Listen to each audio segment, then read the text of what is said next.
Thank you, the founder. So today we'll be looking at discovering research opportunities, turning existing knowledge into new idea. So this is the theme for today's program. So in this theme, we have the following learning objectives. Can I be able to share my screen? Yeah, let me make you co-host so that you can share your screen. All right, go ahead and share your screen now. Okay, thank you.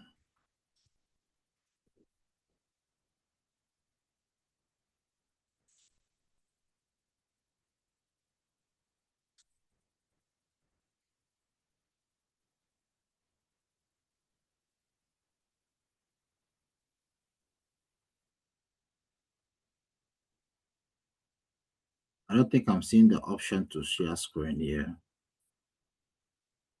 Ah, can't you see share from your end? Um,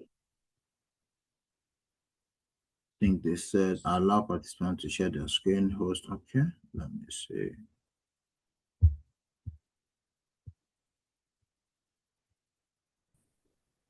all right, so Dr. Emmanuel, also known as Emmanuel Chinedu Eleje, is a dynamic early career researcher specializing in banking, finance, and financial technology.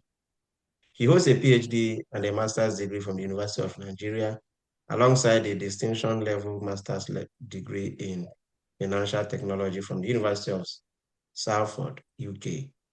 His research focuses on critical contemporary areas such as financial liberalization, stock market development, digital banking, and sustainability. An impactful scholar, Dr. Leje has published multiple peer-reviewed journal articles, and a book chapter with the Gruta, while also serving as an international journal peer reviewer. He applies advanced econometric methodologies, including ARDL and panel data models, using Strata, eViews, and Python. Collaborating across the UK, his current research investigates fintech's intersection with economic growth and policy to deliver real-world solutions. Ladies and gentlemen, join me as we welcome Dr. Emmanuel, our speaker for today. Dr. Emmanuel, you have the floor now, and you might have like an hour, less than an hour to That's fine. That's run fine. down your slides.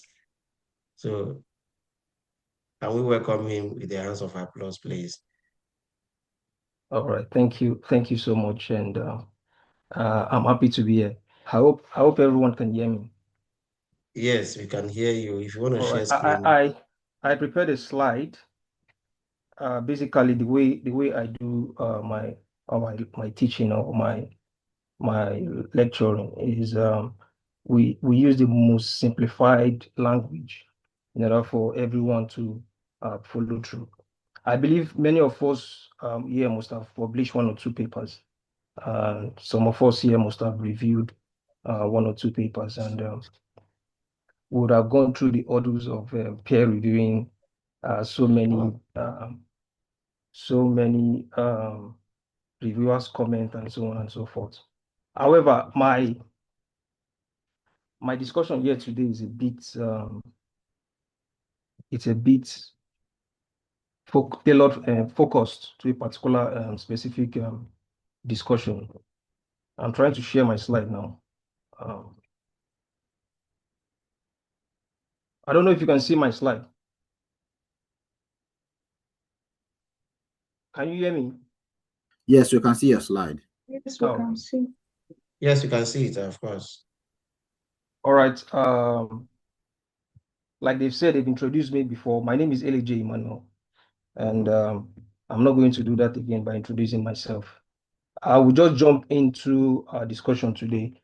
At the end of my discussion, we'll be having some practical section where I can show you a realistic sample of a reviewer comments and how introductions and other things are done. But at the moment, I'm just going to highlight the learning objectives for today. At the end of the lesson, every participant will be able to conduct effective literature searches using academic database, identify different type of research gap, and justify the need for a new study. And also distinguish between research gap, practical problems, and knowledge gap. Develop a compelling problem statement.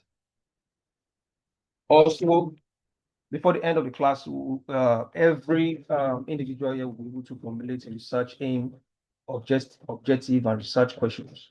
Write introduction section of a research proposal. The first question I always ask myself, ask people when I do research stuff is, I still, funny enough, I still see people today that conflict the concept of research and search. So many people find it difficult to carry out a research or identify certain issues or when they're given a particular topic. Some people see research as a process of searching for new information. The word research has already, before we go to this, I'm just trying to let you guys on a particular issue. The word research is well defined. It's telling us to investigate what other people have done. So if you're trying to carry out a research and you're trying to find new information, then you're searching. I don't know if that makes sense. So today we are doing research and we are focused towards specific areas. We'll be looking at academic database first for today. What is an academic database? An academic database is a place where information about journals are stored. Many researchers find it difficult for them to get access to this database. So they go around scouting for research, scouting for materials in different research area. Academic database are key in carrying out any rigorous activity research. So if you want to take up research activities, the first question after getting your topic is, where will I find materials? Or where will I get materials to carry out this research? And it is very, very critical, because if you go to the wrong place to get materials, definitely the information you get will define how you write up or carry out your research. For me, when carrying out my own research, I normally I go to top index journals. We'll be showing you some of these examples of journals for you to go through. We should also know that no single academic database contains all information required. You understand? So if you're trying to carry out a research on the medical field, there are tailor-made database you need to be focused on. If you're carrying out a research in finance, there are tailor-made database, you need to be focused on. The best approach, sometimes we always advise people, is to use multiple database. Firstly, before you even start searching, you have to understand where you're going to. If you want to get high impact index journals, or you want to send your papers towards an high impact index journals, you have to understand where you can find the materials for you to read through. Because one thing I believe is the kind of information you consume define what you can produce out as a researcher. If you consume a low index profile journal output, definitely you might be thinking towards that line. So I always advise new researchers or upcoming researchers, if you want to carry out a critical research, look for those top journals, look for those top index journal sites or database sites where you can get useful, credible information, because they've gone through the rigorosity of getting the materials or documents top notch. So we'll be looking at some of these databases. The first one here is Google Scholar. I know everybody knows about Google Scholar. Google Scholar is for every starter. The first index data site I came across was JSTOR.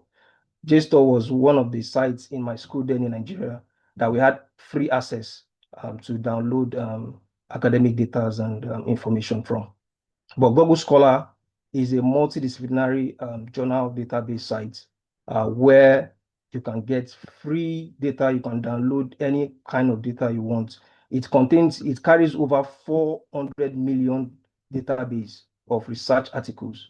So if you want to carry out some research, you want something free and that you won't spend much, Google Scholar is the best bet for you. We also have Semantic Scholar. It also operates like Google Scholar, but it has a tailored both multidisciplinary and STEM. That means it looks into sciences like biology and other areas of science. It's also free. I wish I had enough time. I would have gone through the whole process of checking up. I believe most of us would have used Google Scholar before, and we've seen how the system operates. I hope you guys can hear me. Yes, we can hear you. All right, thank you so much. The next one is Scopus. Scopus is not free. Scopus is not free. Scopus is institutional-based subscription. If you want to get high impact and high index journal, you have to go to Scopus. And this journal's site is not free. You have to pay certain amount to get the materials there, and mostly is institutional subscribed. Most schools here in the UK are subscribed to this database sites where students can easily get access to research and data publications and all sort of things you need to carry out your research. So for you, if you want something free, Google Scholar, Semantic Scholar are the best bet for you. But Google Scholar is not free, although you can get some journals that are open access where you can easily download materials. But if you want to get large amounts of data or materials for your research, Google Scholar might be a bit expensive. Though if you have the finances, you can go through it. But mostly is institutional subscription. The same thing with Web of Science. Web of Science is almost the same. They operate the same way as Scopus. It's not also free. You have to pay some institutional subscriptions for you to also get there. Like I said, JSTOR is free for students. If you're in Nigeria, this JSTOR is a good place for you. Google Scholar is a good place for you. Semantic is also a good place for you. But if you have access to top index journal like Scopus and Web of Science, I think it will be a good bet for you because the materials you get is very essential in carrying out your research. If you want to do a very critical work, you want to understand how rigorous academic research is. Those are the kind of journals I consume.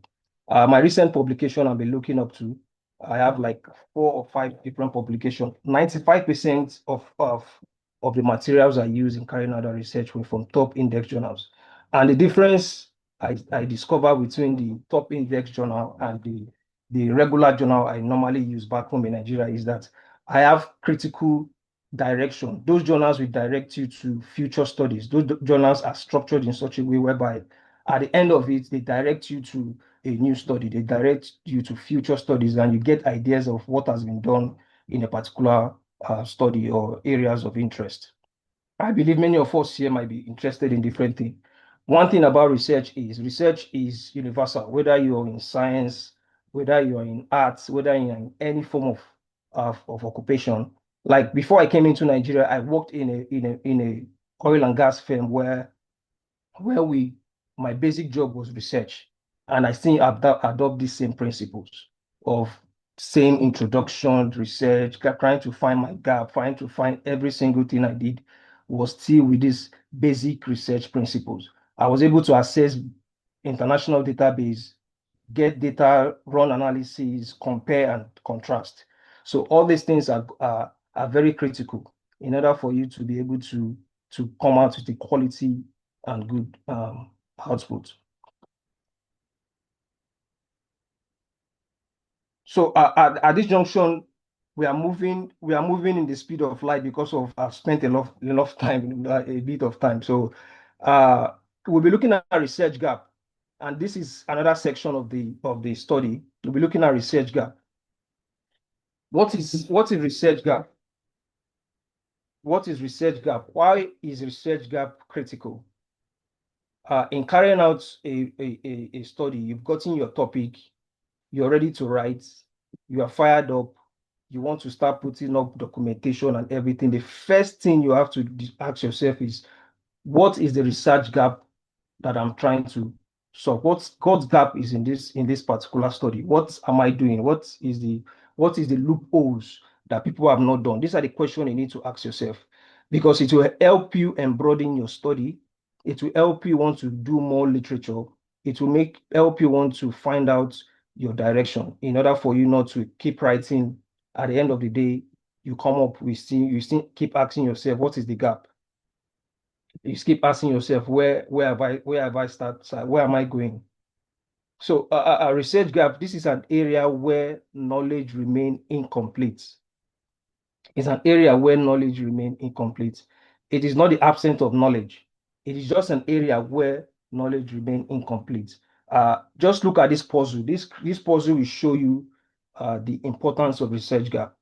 If you look at this puzzle, take all those completed section of the puzzle as research study they've done in that particular area you're interested in. And if you can observe some perforations, you see some light coming out of there. Those are the gaps. It might be as little as population size. That is a research gap. It has be as you adopting a new methodology. That is a research gap. So you must understand that gap. You must find that in the research gap, that missing piece in your writing. And how will you get those things? How will you find out the research gap? I'm still going to be showing you a practical section, a practical way you can find out the research gap. I'm going to be showing you some formulas I use personally to find out research gap, and how critical I read. I don't read the entire journal. I don't have to read the entire journal for me to get the research gap. There are critical points in a research paper you have to focus your attention to in order for you to get a research gap. Like I said, the quality of your research is dependent on the quality of the research gap. You understand? So let's look at the next section, looking at the type of research gap. Type of research gap. If you have any question, you can put it on the comments on the chat box, and we can work with it. But we're looking at the type of research gap. The first one is knowledge gap. What is knowledge gap? We are still going to be hitting this point, knowledge gap. We are still going to be looking at what knowledge gap means. Knowledge gap is a situation where there is absence of understanding about a particular issue. Absence of understanding about a particular issue. There is no data attached to it. Knowledge gap has to do, if you remember during the COVID era, there was a knowledge gap. Nobody understand what COVID is. There was no data, there was no information. Everyone was scouting for new information about that particular issue, about COVID. If you observe literature within that time, it circled around COVID, because that was the issue nobody understood. So knowledge gap is pointing you towards that. It's showing you that, see, this particular topic, there is no knowledge about it. This particular issue affecting, there is no idea about it. That's what knowledge gap is pointing you towards. We also have methodological gap. This has to do with methods used, previous empirical literature have used. So if you're trying to carry out a research, you have to look at these key indices. Okay, this person have used this particular methodology. Maybe the person used ARDL to carry out his analysis, and you are coming in with a quantile regression combined with the ARDL. You have brought in a new idea. You have brought in a new perspective towards that topic. You have made the methodology stronger. You have built on that particular methodology. The next one is population gap. Population gap is also, maybe someone carried out the study in Nigeria. and you decided to carry that study in the whole of Africa, the sample size will not be the same. The population gap will not be the same. But no matter how you want to carry out the research, for the fact you've expanded the number of population, you've created a gap in study. So some people see research gap as a massive, big, unending holes.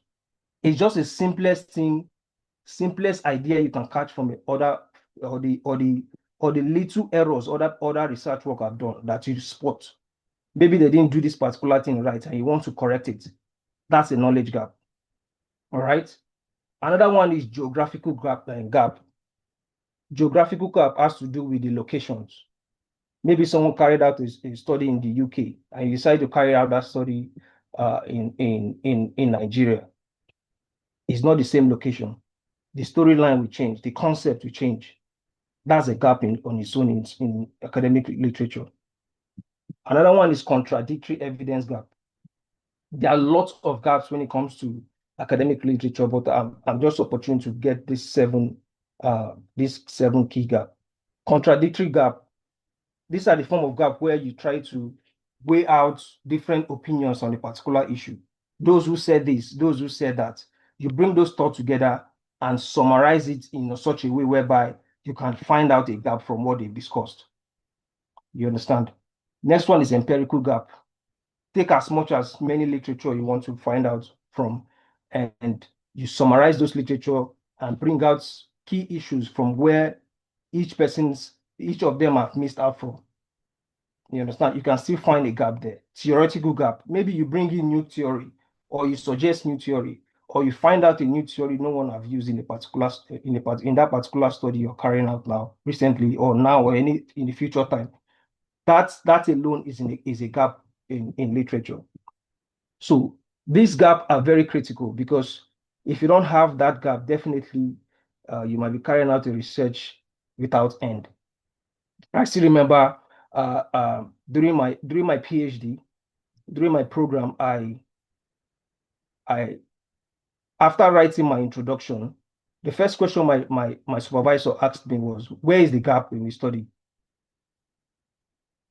I was confused at first. Imagine at that point, at that level, I was a bit confused because I thought I made it clear about by stating my gap is this. This is what I was trying to explain a gap as a common statement.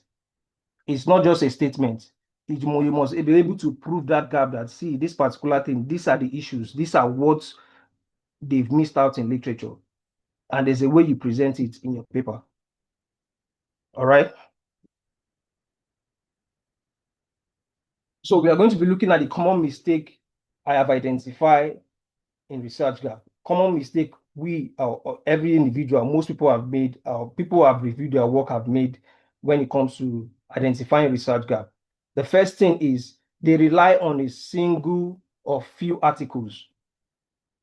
Imagine you want to carry out a research and you're carrying out a research in such a way whereby you just pick like 10 articles, and at the end of the day, you said that no other work have done this particular study, or no other work have carried out this particular analysis.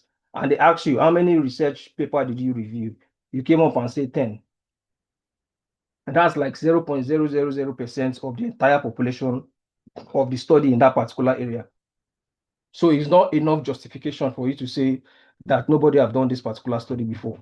So once you are taking up research, you have to review as many papers as possible. You must get enough paper as possible in order for you to make a claim or make a suggestion that, oh, this is the gap in this particular area. Another issue I've noticed for most students is poor literature review. If you don't do a good literature review, definitely you won't find out that gap.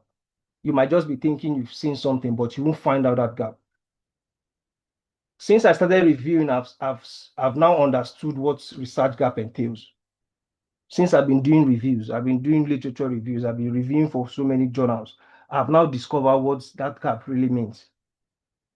If you review 5 or 6 papers, you will see different points at which the writer will tell you you will notice when there's a gap in literature, not just because of the statement, but you will notice it. So you must carry out an elaborate literature review in order for you to make a claim about research gap. Now, some people want to research new topics. You want to research new topic, on touch area. It will be very difficult for you to claim that there is a gap because there's no material for you to carry out that research. The purpose of research is for you to review what other people have done, not for you to search for new information.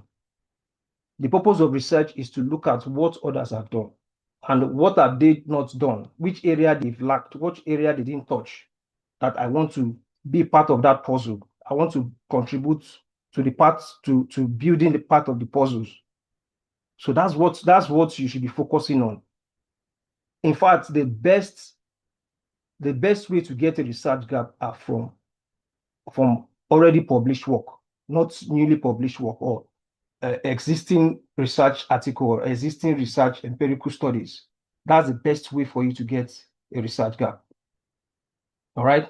So those looking for new topic or those finding new research area, saying they want to write a new topic nobody have done, definitely you might be stuck at some point where you won't see materials to claim or not claim that this particular study has created a gap or not.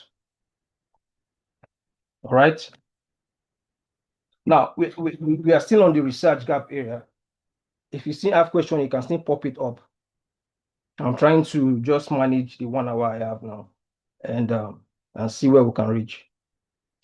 Now, if you look at the screen, I have the research gap framework. This is the framework I normally use. I call it the PRO framework. In order for you to get your research gap, after reviewing so many literature, I summarize those processes as PRO framework. The P stands for pattern. And how do I find gap in my literature when I'm writing my research? I look at the patterns of how previous writers or how previous researchers, what pattern do they follow? What pattern did they carry out their write-ups? How did they analyze their work? How did they do this? So I check the literature, I check the methodology, I check the findings, and I check the limitation for future, and also the recommendation for future studies. So these patterns are consistent.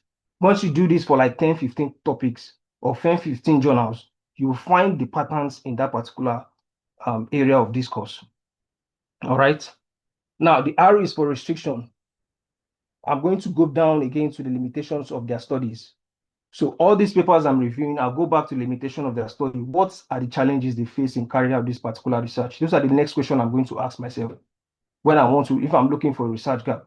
This is the next question I'm going to ask. What are the restrictions? What are those things that limit them from carrying out this research effectively? At that junction, you begin to see the loopholes and begin to get idea about the research, the gap in literature. Now, the next one is opportunity identifications. And that's why I said it is very critical for you to, the quality of material you use in carrying out research is critical, because most research will point you to a direction. Most research, at the end of the day, they will point you to a direction. They will advise you for future studies. You understand? When you're reading a literature, don't read it as if you're reading a particular information. Read literature as if you're looking for opportunities. Read literature as if you're looking for opportunities. You know, once you're looking for opportunities, once you find it, you've spotted your research gap. So that's the way I read my literature. I read it as if I'm looking for opportunity. You know, I'm looking for loopholes. I'm looking for areas where the researchers did not really do a good job. I'm criticizing the work. And that's how you get your research gap. Now, I wrote my research gap formulas. These are my research gap formulas. I wrote the literature, which is the area you need to focus on. You look at the patterns. The patterns is how these researchers write their work. You look at the limitations. What are those limitations? What are those things that limited them from carrying out their research? and you apply critical thinking. Once you follow this footstep, literature, you look at the patterns, you look at limitations, and you apply critical thinking, definitely you get a research gap from that study. All right. The next one we're going to be looking at is the difference between research gap, practical problems, and knowledge gap. This is a very critical section in this presentation. The difference between research gap, practical problems, and knowledge gap.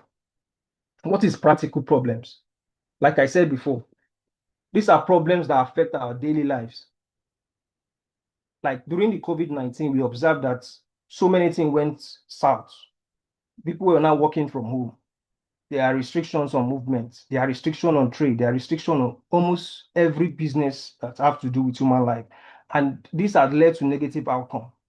So these are practical problems we can identify when writing a research or when writing a research gap. These are practical problems we can physically experience on our own. All right. How does this link to knowledge gap and research gap?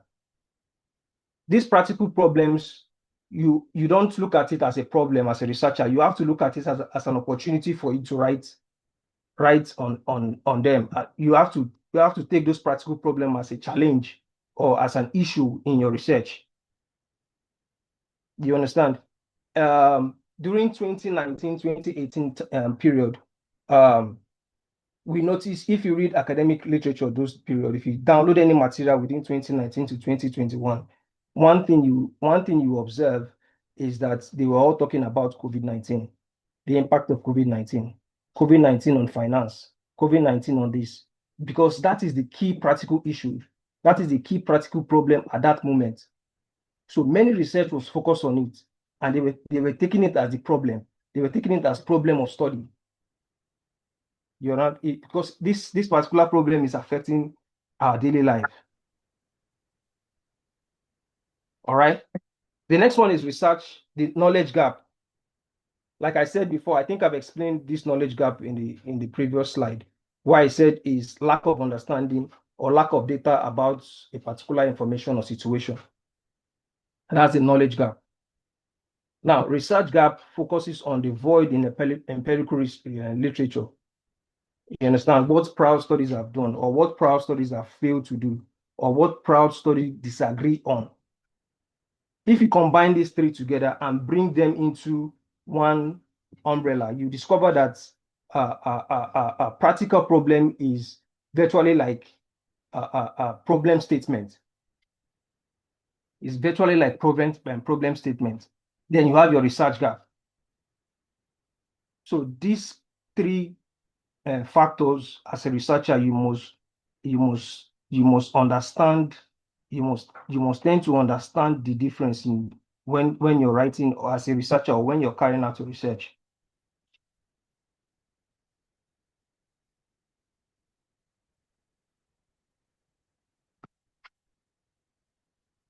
All right.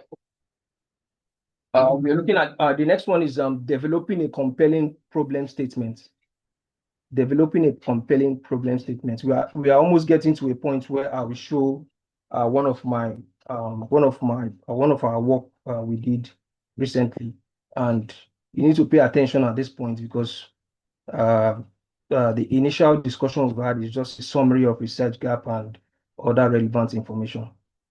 Now, developing a problem statement. Now, in developing a problem statement, there are four main parts in developing a problem statement. The first one is context. It has to do with the background of the study. The context has to do with the background of the study, the historical perspective of that study, how that study came about. You understand how that particular study came about. You are going to be looking at what history have done, the present, and what you intend to do. So those contexts must be in your documentation while writing a problem statement. The next one is issues. What the problem is and what we need to know about it. So the issues, the current issues right now, what's that problem? What has it led to? What are the current issues? What are we experiencing right now? These are elements you must have in your problem statement.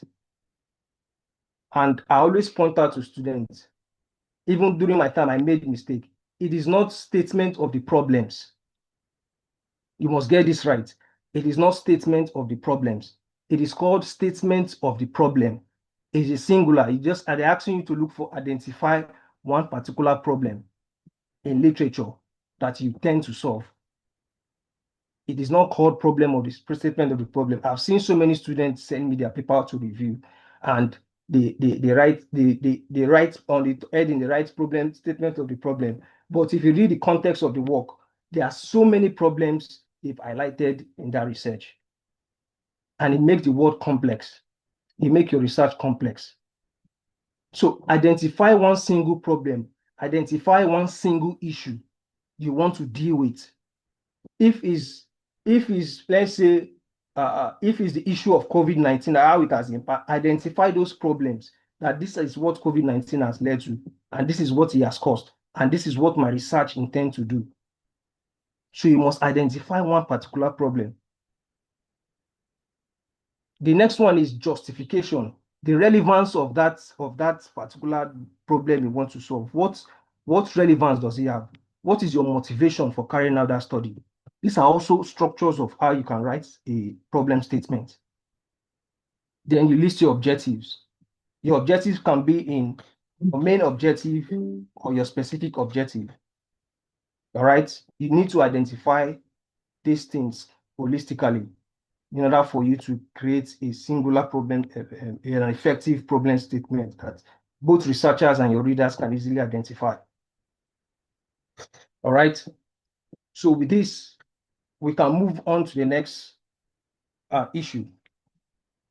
So I formulated a research topic here, the impact of financial technology on economic growth in West Africa. So now I said using this topic below to develop a problem statement as well as research aim, objective, and research questions. Now, if you look at this topic, the impact of financial technology on economic growth in West Africa. Now, this is a simple topic. There are two elements. There are two elements in this topic: financial technology, economic growth, and West Africa. It shows you holistically, you can identify the dependent variable, the independent variable, and where that research is focused on. So if, for example, I want us to identify the factors or variables that can be used as a measure for financial technology, with this topic alone, you can easily identify it. Sometimes some people write so many complex topics that even identifying even the problem statement becomes complex. This research topic is as easy as ABC. And this is how my research topic has been. Most of my research topic. In fact, if you want to publish in journals like Springer, they tell you, make it easy for readers to understand. They prefer less complex topics. Those are what these kind of journals prefer, less complex topics. So,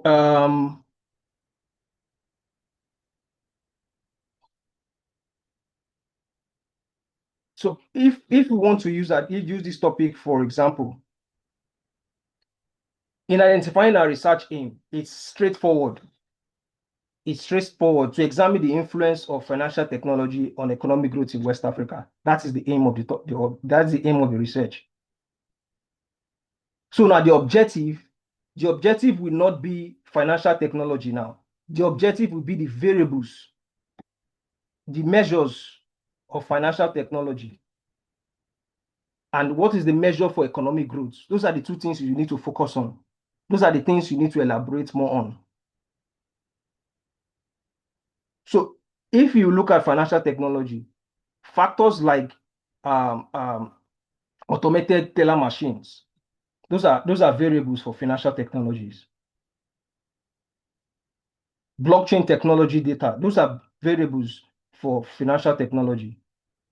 Number of POS machines, these are variables for financial technology. Then you ask yourself, what is the measure for economic growth? GDP per capita can be used as measure for economic growth. And that's what you just need to identify the variables for each of these key indicators. All right. So if you want to write a research question, it's straightforward. The research objective will be, for example, to examine, okay,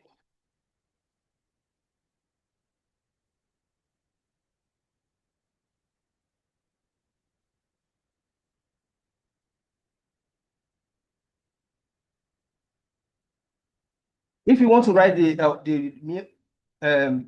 examine the impact of, it will not be financial technology now. It will be to examine the impact of automated ATMs on GDP per capita.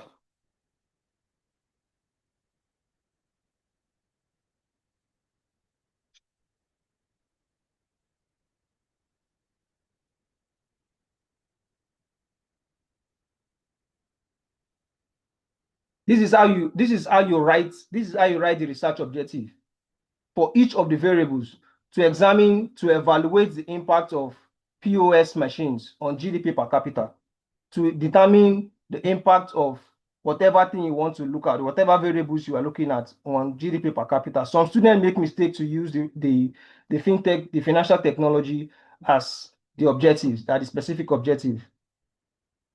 So you need to understand these factors. These are the things, these are the issue your problems aim to address. These are the topics, these are the critical issues your problem aims to address. So how will you address the research question? The research question is also, it must be fluid in the sense that it must be relatable. All of them must connect with one another. Both your research objective, your research question, and your hypothesis, every single thing must connect with one another. So your research question will be addressed as, how does ATM, automated teller machine, how does automated teller machine impact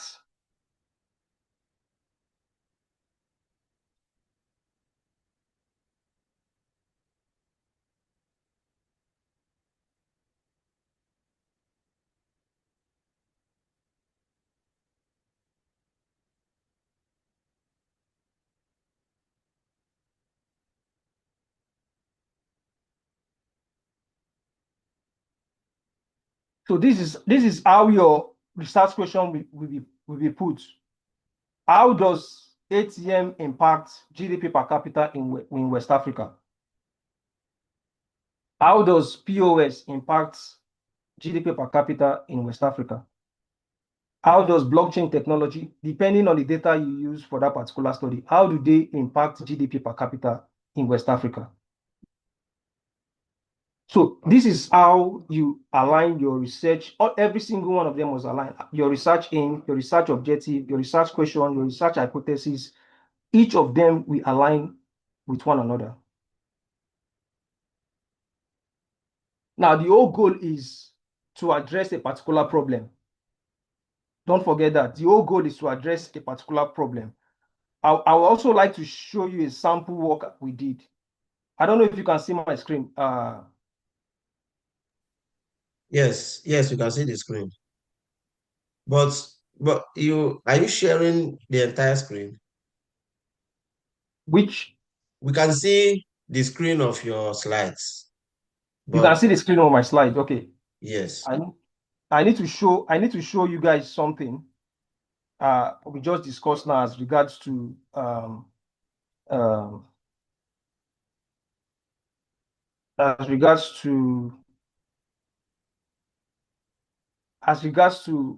developing a compelling problem statement that I discussed. So I want to show you a practical example of a paper, one of the papers we just published. So I'll stop sharing this screen. And I will share that particular screen now for everyone to see. Can you see this? We can't see that. I think we are still seeing your Yeah, slide. I think So you can see the paper now. Yeah, I see the paper now. This is a practical example, just 1 month plus for us to publish the paper. I just want to show us the issue we just discussed about